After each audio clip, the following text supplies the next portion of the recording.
Өнөөдөр би та бүхэнтэй энэ эмэг гэдэг зүйл яг ямар утга учиртай юм? Христэд итгэгчид бид бүхэн эмэг зүүх ёстой юм уу, ёсгүй юм уу гэдэг талаар өөрийнхөө судалж мэдсэн өчүүхэн жоохон зүйлийг бас хуваалцъя гэж бодсон юм аа. За тэгэхээр эмэг гэдэг зүйл Библиэлд бол баггүй дурддагддаг. Тэгээд бүгдээрээ хамтдаа өнөөдөр хэд хэдэн ишлүүдийг нээж судлах болно. Тэгээд та бүхэн надтаас хамт байж дагаад Библийг нээж эргүүлж уншаасаа гэж хүсэж байна. Ингээд хамтдаа бүгдээрээ Эхлэл ном дээр очицгоё. Хамгийн анх Библиэлд эмэг гэдэг зүйл маань Эхлэл ном дээр дурддагдсан байдаг. Бүгдээрээ Эхлэл номын 24 дугаар бүлгийн 22 дугаар ишлэлийг хамгийн түрүүнд уншсах болно. Тэмээнүүдэд усууж дууссаны дараа тэр хүн хагас шикелийн жинтэй алтан эмэг 10 шикелийн жинтэй хос алтан боговчийг түүнд өгөөд. За энэ түүх бол Авраамийн хүү Исаак ээжигээ алдаад ихэд гашуудалтай хүнд хэцүү байсан тэр үед аав нь түүнд хань ижил олж өгч бэртэй болохын тулд өөрийн зарцыг бэр олуулахаар явуулсан байдаг. Тэгээд худаг дээр олж харсан бүсгүйгээ тэрхүү Авраамийн зарц эзний илгээсэн хүн мөн байна гэдгийг таньж мэдээд тэгээд очиод энд ямар бэлэг өгсөн бэ гэхээр алтан эмэг өгсөн гэж хэлсэн байна.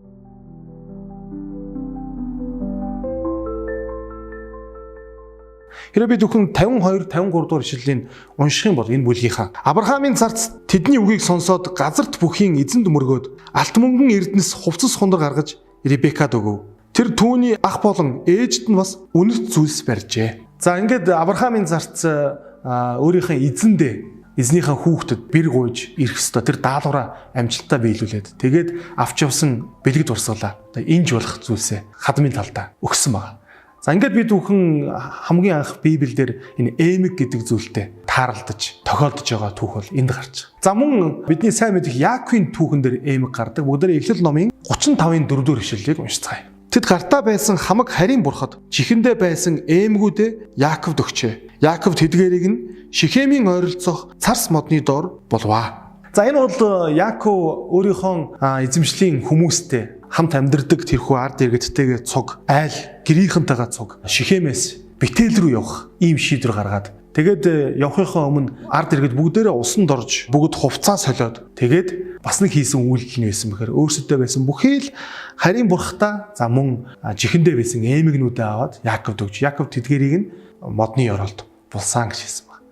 Та бүхэн анзаарж байгаа бол Месопотамийн тэрхүү газар нутагт амьдарж исэн ард иргэдийн дунд тэдний өмсөж эдэлж хэрглэж исэн хувцас хунар гоё чимээлийн зүйлс төр эмэг гэдэг зүйлс багтаж байсныг бид нар харж байгаа. Харийн бурхад буюу харь шүтлэг за мөн эмэг гэдэг зүйлс маань холбоотой хоёулаа цуг явж байгааг бас эндээс анзаарч харж байна.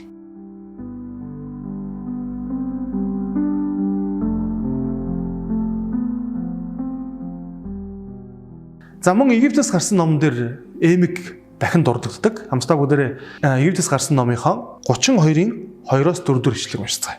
Аарон тэдэнд эхнэр хөвгүүд октынхон чихэнд байгаа алтан эмгүүдийг тайлж надад авчир гэв. Бүх ард түмэн чихнээсээ алтан эмгүүдэд тайлж Ааронд авчирв. Аарон тэдний гараас тэдгэрийг нь авч силбрийн багжаар урлан цутгамал туглын дүр бүтээв. Тэд Израильчуудаа энэ бол та нарыг Египтийн нутгаас гаргасан та нарын бурхан юм гэцгээвэ. За эндээс бид бүхэн харах юм бол алтан эрдэнэс, үнэт эрдэнэс энэхүү эмэг нь бас харийн хиймэл бурхан шүтэн хийх гол одоо хамгийн анхны анхдагч материал болдог байсан нь харагдаж байгаа. За бүгдээ хамтдаа мөн дахин нэг ишлэлийг уншицгаая. Египтээс гарсан номын 35-ын 4-р ишлэл, мөн 22 дугаар ишлэл. Мойсе Израилийн хүүгүүдийн бүх цуглаанд хандаж эзэн энэ зүйлийг тушаасан. Зүрх сэтгэлээсээ өгөхийг хүссэн эрэгтэй эмэгтэй хүмүүс ирж зүйлт, эмэг, бөгж бугуйч зэрэг бүх алтан эдлүүдээ авчирв. Эзэнд алтаар өргөл өргөсөн хүн бүр ийхүү үлдвэ гэсэн. За мөн энэ талаар тоолго номын 31-р бүлгийн 50-р ишлэл дээр бас дурдсан байдаг. Бүгд энэ ишлэгийг уншицгаая. Тиймээс бид өөрсдийнхөө төлөө эзний өмнө эвлэрүүллийг хийхээр хүн бүрийн олсон алтан эдлэл, гарын зүйлт, бугуйч, тамган бөгж, эмэг ба хүзүүний зүйлтүүдийг эзэнд өргөл болгон авчирв гэлээ.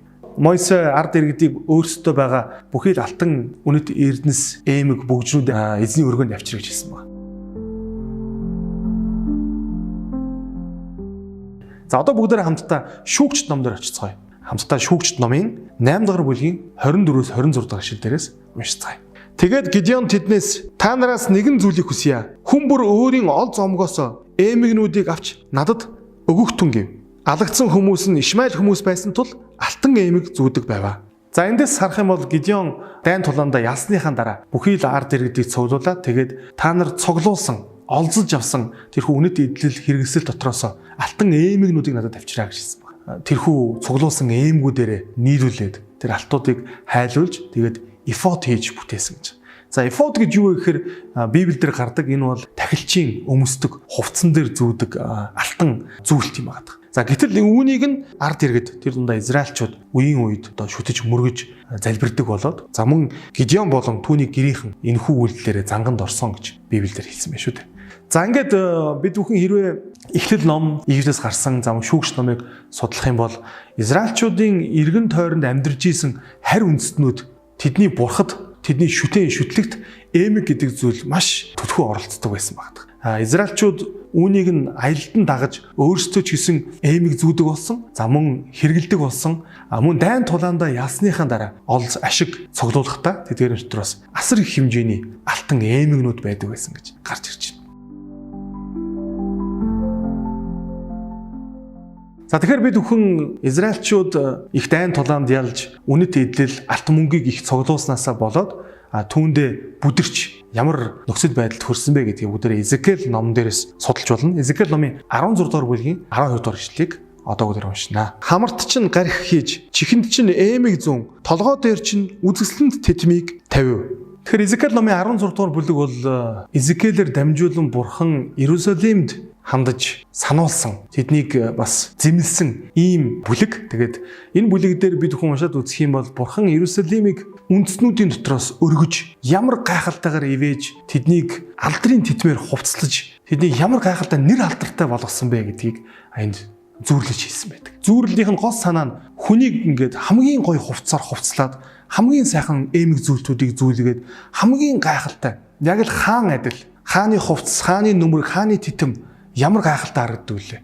Яг л түүн шиг би чамайг хувцалсан, би чамайг гайхалтай болгосон гэж Бурхан энд хэлсэн байна. За хэрвээ бид бүхэн Изекэл номын 16 дугаар бүлгийн 200 ишлэгийг харах юм бол Бурхан энэ үгийг Иерусалимд хандаж хэлж байгаа. Иерусалима гэж хэлсэн байна. За гэтэл 35 дугаар ишлэгийг харах юм бол тийм учраас янхна эзний үгийг сонс гэж хэлсэн. Эзний үгийг сонс. Би та бүхнийг энэ сонс гэдэг үгийг маш сайн тогтоогоод аваасаа гэж хэлж байгаа. Бурхан Иерусалимыг гэтээ чи завхаарсан. Чи өөртөө бардамсан. Чи надаас холдсон. Чи өөртөө байгаа тэр хувцс хунар эдэл хэрэглэлтэд хит анхаарч намайг мартсан гэж хэлээд тэгээд 35 дахь ишлэл дээр нь Иерусалимыг юу гэж дуудсан бэхээр янхна гэж дуудсан баг. Сонс гэж хэлсэн. Харин 60 дугаар ишлэлийг харах юм бол Бурхан гисэн ч чиний залуу насны өдрүүдэд чамтай байгуулсан өөрийнхөө гэрээг би санаж чамтай мөнхийн гэрээг байгуулна гэж хэлсэн баг. 200 ишлэл дээр нь Иерусалима гэж хэлээд тэгээд 35 дугаар ишлэл дээр нь янхна гэж дуудсан баг. Гэхдээ сонс гэж хэлсэн. Сонс. Харин 60 дугаар ишлэл дээр нь би чиний залуу насны өдрүүдэд чамтай байгуулсан өөрийнхөө гэрээг санаж би чамтай мөнхийн гэрээ байгуулна гэсэн. За энэ гурван ишлэлээр л Израильчуудын түүх маш тодорхой ингээд товчхон хураангуй харагдаж байна.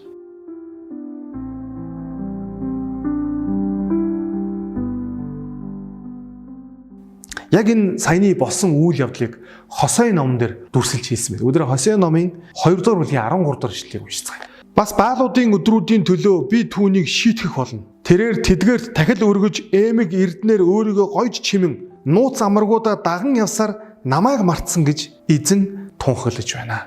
Харийн шүтлгүүд Израильчуудыг тойроод байжсэн тэрхүү Канаан нутагт амьдарч исэн бааш шүтлэгтэнгүүдийн дунд энэхүү харийн шүтлгийг шүтдэг хүмүүсийн дунд эмэг бүгжийг ихэд хэрэгэлдэг байсан харагдсан баг. Израильчууд Бурханаас эргэх, Бурханы өмнө дуулуургүй хандаж, Бурханаас урвах, тэрслэх гол шалтгаан нь тэд харийн бурхтад итгэж, харийн бурхтын ёс заншил зан үйлд автаж, тэдгээрийн дотор харийн бурхтын эмэг бүгжинд хит их анхаарлаа хандуулсан. Учираас Бурхан тэднийг зэмэлж бас анхааруулж хэлсэн баг. Гэхдээ Бурхан тэднийг сонс гэж хэлсэн. Сонс, би чамтай шинэ гэрээг байгуулах болно. Бурхан Мойсед хандаж маш сонирхолтой нэгэн тушаалыг өгсөн байдаг. Үнэхээр яагаад Бурхан ийм зүйлийг хийсэн бол, яагаад ийм тушаалыг Мойсед өгсөн бол гэж гайхамшигт сэтгэл төрдөг. Тэгээ бүгдээ ишлэлийн эхлээд уншицгаач. Дэд хууль номынхоо 15-ын 12-аас 17. Хэрв чамтай угсаа нэг еврей эсвэл еврей эм чамд худалдагдаад 6 жил чамд зарслагдсан бол чи түүнийг 7 дахь жилд нь чөлөөлж явуул. Түүнийг чи чөлөөлөхдөө гар хоосон бүү явуул. Түүнд мал сүргээсээ өтөрмөөсөө усан үзэм шахах торхноосоо харамгүй өг. Эзэн бурхан чинь чамайг Эвесийн шиг түүнд өг. Чи Египтийн нутагт боол байснаа. Чиний бурхан эзэн чамайг золсныг санаж яв. Тийм учраас би өнөөдөр чамд үүнийг тушааж байна гэсэн. За тэгэхээр израильчуудын дунд ямар хууль дүрм үйлчилж исэн мэхээр израильчууд боолтой болж болдог байсан. За гэхдээ тэр боолыг 6 жил ашиглаад 7 дахь жилд нь чөлөөлж явуулах ёстой. Ийм хууль дүрм тэдэнд үйлчилж исэн баг. За харин бүгдээрээ 16 дугаар ишлээс нь унших юм бол бас нэгэн нөхцөл энд дурдгдсан байна. Хэрв зарц чинь чамд болон чиний гэр бүлийнхэнд хайртай учир чамтай хамт байх нь илүү сайн гэж үзээд чамд хандан би танахаас явахгүй гэвэл чи шөөг аваад түүний чихийг хаалганд нааж байгаа цоол. Тэгвэл тэр үрд чиний зарц болно. Чи шивгчэнд нь ч мөн үнчлэн үйлдэ гэж хэлсэн. За энд ямар нөхцөл дурдгдсан мэхээр хэрэв боол чинь чамтай цуг амьдраад ингээд 6 жилийн дараа би явахгүй. Би ерөөсөө тантай өхөн хөтлөө хамт бай гэдэг ийм шийдвэр гаргах юм бол ямар үйлдэл хийгэрэй гэсэн мэхээр эхлээд шөөг аваад гэсэн баг. Тэгээд боолоо хаалган дээр аваачаад чихийг нь одоо хаалганд ингэж нааж агаад шүгээрээ цоол гэж хэлсэн. За ингээд энэ нь үрд чиний боол болж чиний зарц болох болно. За энэ нь өөрөө тэмдэг болно гэж хэлсэн байх шүү дээ. Израильчуудын эргэн тойронд амьдарч исэн харь шүтлэгтэнгүүд харь хүмүүс чихээ цоолцсон. Тэнд эмэг, унжлаг, зүүж, унжуулдаг байтал бурхан үүнийг өөрөө хүсээгүй. Бурхан үүнийг буруутгаж ард түмнээ ийм ёс заншилд, ийм зан үйлд бүү оролцоосоо гэж хүсэж байсан атлаа яагаад энд чих цоолохыг зөвшөөрч. Энд нэг учир утга байж л таараа шүү дээ.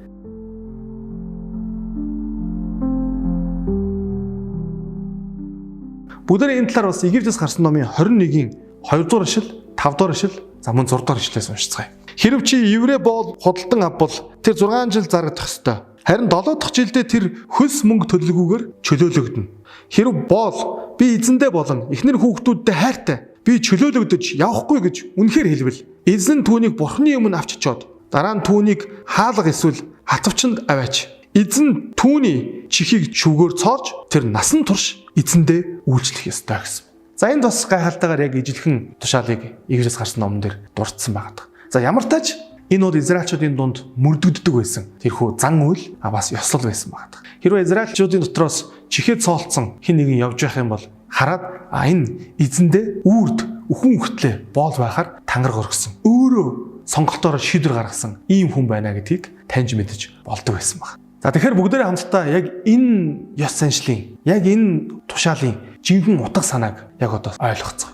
Хамтдаа бүгдээрээ дуулал номын 40-р бүлгийн 6 дугаар ишлэлийг гаргаж уншихгүй юу гэж үзэж байна. Тахил болон эдийн өргөлийг та хүсээгүй. Та чихийг минь нээсэн. Шатаал тахил болон нүглийн төлөөх тахилыг та шаардаагүй гэсэн. За хэрвээ та бүхэн яг энэ ишлэлийг еврей их хэлэн дээрээс за мөн англи хэлэн дээрээс унших юм бол та миний чихийг нээх биш, цоосон гэдэг үгээр илэрхийлсэн байна. Харин Монгол Библиэлд бол нээсэн гэж бичсэн байна. Магадгүй Библийг орчуулж явах үед яг та чихийг минь цоолсон гэж уншигчдад эвгүй гайхмаар сонин содон сонсогдох гээд байсан учраас нээсэн гэж орчуулсан байна. Гэтэл яг жинхэнэ утга нь, яг жинхэнэ санаа нь юу байсан бэхээр та чихийг минь цоолсон. Тэгэхээр дуулал номыг уншаад явж исэн хүн уншиж явж байгаад яг дуулал номын 46 дугаар ишлэл дээр ирээд та тахил болон эдийн өргөлийг хүсээгүй. Та чихийг минь нээсэн буюу та чихийг минь цоолсон гэдэг энэ ишлэлийг уншаал Израиль хүмүүр, еврей хүмүүр яг энэ үед юуг бодох вэ гэхээр яг л Дэд туйл номын 15 дугаар бүлэг дээр байгаа. Египтээс гарсан номын 21 дугаар бүлэг дээр байгаа. Тэр ёслолыг шууд сандаг ба. Та чихийг минь цоолсон гэдэг энэ санаа Месаяг зөгнөж хэлсэн байгаа.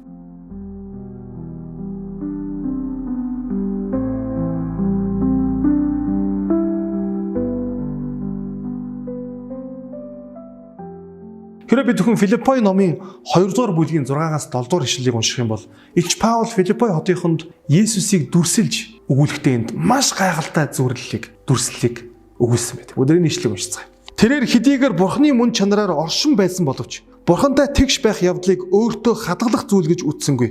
Харин өөрийгөө хоосолж боолын дүрийг авч хүнтэй адил болжээ. Хүн төрхийг олсон тэрээр үхэлтч төдийгүй загалмайн үхэлтч хүртэл дуулууртай байснараа өөрийгөө даруй болгоо гэсэн. Тэгэхээр энэ ишлэлдэр Илч Паул Есүсийг юу гэж зүрлсэн бэхээр тэр өөрийгөө боолын дүртэй болгосон. Боол болгосон гэж хэлсэн байна. Тэр өөрийгөө боол болгосон. Яг л эзэн дээр ирээд эзэн минь ээ надад нэг шалтгаан байна. Энэ нь би танд хайртай. А би бас таны хүмүүст хайртай. Тийм учраас би явахыг хүсэхгүй байна. Би өөрийнхөө амьдралыг хөөж, өөрийнхөө эрх ашигыг хайж би явахыг хүсэхгүй. Би мөнхөд таны боол байя гэж шийдвэр гаргаад жихээ цоолуулдаг шиг. Бидний эзэн Иесус Христ өөрийгөө боол болгож, өөрийгөө даруу болгож, тэгээд тэрээр эцэгтэй асар их хайртай учраас бас өөрийн хүмүүс буюу өөрийн сүт бүсгүй болох сүмд, өөрийн ард түмэнд асар их хайртай учраас тэрээр өөрийгөө боол болгон бидний төлөө өгсөн баг. Тэрээр бидний төлөө чихээ цоолуулсан. Амен. Шинэ гэрэн дээр Есүс сайн мэдээний 4 номон дээр 7 удаа сонсох чихтэй сонсогтун гэж хэлсэн байдаг. Мөн илчилт номон дээр Илч Иохан 7 удаа сонсох чихтэй сонсогтун гэж хэлсэн. Зарим хүмүүс чихтэй боловч сонсдоггүй. Библиэлд энэхүү чих нээх буюу чих цоолох гэдэг энэ утга санаа нь даруй төлөв дуулууртай байдлыг дүрсэлдэг. Яг л тэр боол хүн өөрийгөө даруусгаж, өөрийн амьдралын карьер, өөрийн амьдралын хүсэл мөрөөд төлөвлөгөө бүгдийг орхиод зөвхөн эзэндээ үйлчлэе. Эзнийхэн хүмүүст үйлчлэе гэсэн тэрхүү шийдвэрийг гаргаж боол болдог шиг. Тэгээд чихээ цоолуулж, чихээ нээлгдэг шиг. Библиэлд чихэн онгорхой, чихэн цоорхой, чихэн нээлттэй хүмүүсийг юу гэж зүйрлдэг вэхэр дуулууртай хүмүүс гэж зүйрлдэг. Тэгэхээр Изекиэл номон дээр Бурхан Иерусалим юу гэж хэлсэн бэхэр сонс гэж хэлсэн. Сонс, би чамтай мөнхийн гэрээ байгуулах. Хамтаа өдрөө сургаал төгс номын 25-ын 12 дугаар ишлэлийг уншицгаая. Мэргэн зэмлэгчийн үгс болвоос чих тавин сонсогч нэгэнд шижир алтан гоёл ба алтан эмэг мэт буюу гэсэн байна. Амен. Чих тавин сонсдог хүмүүст мэргэн зэмлэгчийн үгс бол буюу Бурханы үг бол яг л алтан эмэг шиг юм а гэсэн. Амен. Та бүхэн тэрхүү боолыг хаалган дээр авчирсан гэдэг санааг олж харсан баг. Яагаад хаалган дээр авчирж байгаа юм бол? Хаалга гэдэг зүйл бол өөрөө хүний шийдвэр юм багт. Боол хүн гэрээ орхиод, эзнээ орхиод явах юм бол босхийг даваад хаалгыг хаагаад гараад явдаг. Харин эзэн дээрээ ирэх юм бол босхийг даваад эзэн дээрээ гэртээ орж ирдэг. Тэр хаалган дээр авчиж чихийн цоолсон баг. Хаалган дээр чихийн цоолж, хаалган дээр чихээ нээж өгнө гэдэг энэ санаа бол ямар гайхалтай санаа гэж. Есүс бидний төлөө мөнхөд боол болох шийдвэрийг гаргасан. Яг одоо ч гэсэн бидний зүрх сэтгэлийн хаалган дээр зогсоо тогшиж байгаа. Биднийг сонсооч гэж хүсэж байгаа. Хэрвээ та аль хэдийнэ чихээ цоолцсон бол та үүнийг эмэг зөөж биш. Харин Бурханы үгийг үргэлж сонсож түүний үгэнд нээлттэй байх бэрийг тэмдэг гэж энэ цаг мөчөөс хойш бодож тунгааж байгаарай гэж би уриалж байна. Ягаад гэвэл бидний төлөө чихээ аль хэдийн цоолуулсан тэр нэгэн бидэнд байгаа учраас. Бурхан алдаршиж, Бурхан магтагдах болтугай. Өнөөдрийнхөө сургаал амлалыг дуусгаад хамтдаа бүгдээрээ залбирцгаая. Эзэн Бурхан минь танд баярлалаа. Бидний төлөө өөрийгөө мөнхөд боол болгохоор шийдвэр гаргасан Есүс байгаад бид баярлж байна. Есүс та бидний төлөө өөрийгөө даруй болгож, бидний төлөө боол болон ирсэнд баярлалаа. Та үйлчлүүлэхийн төлөө биш, харин үйлчлэхийн төлөө ирсэн гэж өөрийнхөө ирсэн зорилгыг гайхалтайгаар хэлсэнд баярлалаа. Бид ч гэсэн өнөөдөр түүнээс нь суралцахыг хүсэж байна эзэн. Чин сэтгэлээсээ таны өмнө эзэн минь та бидний чихийг нээгэж, бид таны өмнө дуулууртай байж, таны үг сургаал нэг бүрт дуулууртайгаар хандахыг хүсэж байна. Бас шийдвэр гаргахыг хүсэж байна. Та биднийг сонсооч хэмээн залбирч байна. Биднийг хайрлаж, бидэнд асар их хайртай болсон учраас биднийг орхиж явуулгүйгээр харин мөнхөд бидэнтэй хамт байж өөрийгөө боол болгосон Есүс Христ танд бүхэл алдар магтаал нь байх болтугай хэмээн би залбирч байна. Энэ бүгдийг би Есүс Христийн нэрээр залбирanгуйлаа. Амен. За сургаал номлоо сонсон та бүхэндээ маш их баярлалаа. Хамтдаа бүгдээрээ элдв янзын гоёл чимэглэл зүүж өөрсдөө гойхоос илүүтэйгээр Бурхны өмнө дуулууртай байж, түүний үгэнд итгэмжтэй байж, түүний үгийг сонсоод амьдралдаа хэрэгжүүлэгч байж, үүгээрээ бас өөрсдийгөө гойж, өөрсдийгөө эзний өмнө авчирцгаая гэж уриалж байна. За ингээд эх 7 хоногийн сургаал номлороо иргэн болцгаая. Баяртай.